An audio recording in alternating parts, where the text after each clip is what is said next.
লড়াই যোদ্ধা বীর সেনানীদের আহাজারিতে এখনো বাংলার যে আর্তনাদ শুরু হয়েছে, আর অচিরেই গণভোটের গণরায় বাস্তবায়ন না করলে পার্লামেন্টের ভেতরে এবং পার্লামেন্টের বাহিরে আমরা যুগপৎ ঐতিহাসিক আন্দোলন গড়ে তুলবো।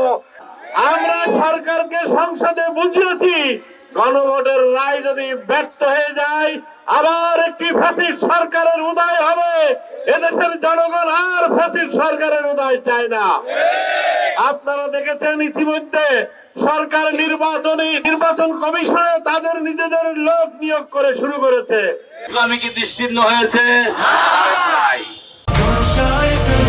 বছর ধরে কোটি মানুষের আস্থায় পাইপের বস আরএফএল পাইপ। অতএব আপনারা ইঞ্জিনিয়ারিং করে ক্ষমতায় গিয়েছেন, মনে রেখেন জনগণ আমাদের সাথে আছে।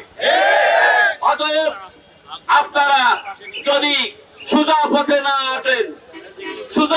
না হাঁটেন আপনাদের বিরুদ্ধে কিভাবে তীব্র গণ আন্দোলন করে গড়ে তুলতে হয় বাংলাদেশ জামাত ইসলামী এবং ইসলামী ছাত্র শিবিরের জানা আছে।